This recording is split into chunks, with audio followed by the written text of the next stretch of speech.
Hello बच्चों, तो आप प्रश्न को देखते हैं। x के किस मान के लिए संख्याएं -2/7, x, -7/2 गुणोत्तर श्रेणी में है। तो दिए गए प्रश्न की मुख्य अवधारणा की बात करें तो बच्चों यहाँ पर हम देखेंगे गुणोत्तर श्रेणी।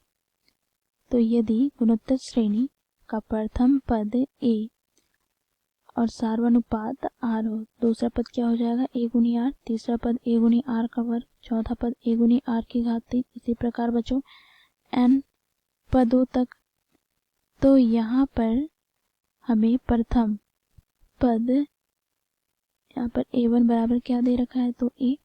बच्चों दूसरा पद की बात करें तो बच्चों देखो a2 हमें क्या दे रखा है, तो ये हमें दे रखा है a गुनी r।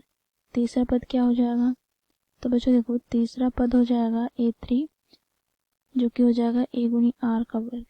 तो यहाँ पर हम सार्वनुपात की बात करें तो सार्वनुपात को बच्चों हम r से प्रदर्शित करते हैं। तो r हम कैसे ज्ञात करते हैं, तो देखो a2 पद को हम a1 से विभाजित करते हैं, या फिर बच्चों a3 पद को a2 पद से विभाजित करते हैं, या फिर a4 को a3 से विभाजित करते हैं, इस प्रकार। तो सभी स्थिति में बच्चों हमें समान मान प्राप्त होता है जो कि सार्वनुपात r के बराबर होता है। तो इस मुख्य उदाहरण की सहायता से दिए गए प्रश्न को हम हल करेंगे। तो प्रश्न में बच्चों हमें संख्याएं दिए गए हैं, देखो यहाँ पर -2/7, x, -7/2 और बोला गया है ये गुणोत्तर श्रेणी में है।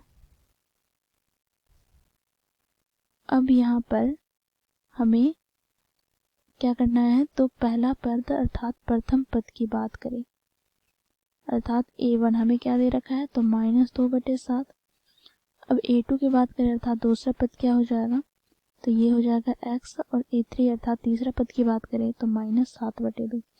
अब बच्चों यहाँ पर हम सार्वनुपात ज्ञात करते हैं। तो सार्वनुपात को बच्चों हम r से प्रदर्शित करते हैं।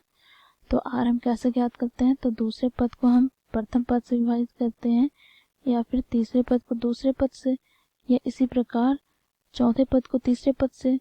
तो सभी स्थिति में हमें समान सार्वनुपात प्राप्त होता है।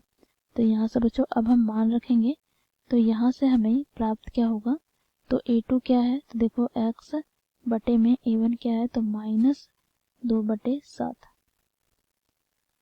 अब बराबर हो जाएगा, देखो यहाँ पर a3 क्या है, तो -7/2 बटे में a2 क्या है, तो x।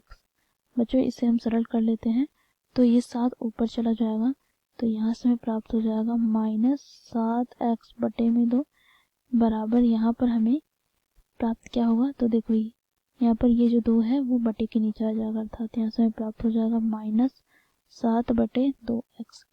तो बच्चों देखो यहाँ पर हम जो पद कट रहा है उसे काट लेते हैं। तो देखो 7 से 7 कट जाएगा, माइनस से माइनस कट गया, 2 से 2 कट गया।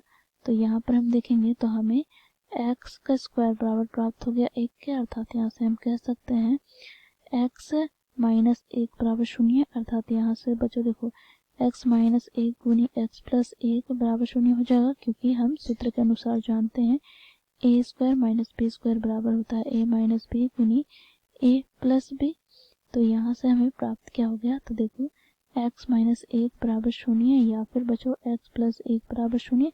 तो यहाँ से हमें x के 2 मान प्राप्त हो गए, एक का +1 और दूसरा -1। तो यहाँ से हम लिखेंगे अतः x बराबर -1 तथा 1, ये हमारा क्या हो जाएगा, दिए गए प्रश्न का उत्तर। तो आशा करती हूँ ये प्रश्न आप लोगों को समझ में आया होगा। धन्यवाद।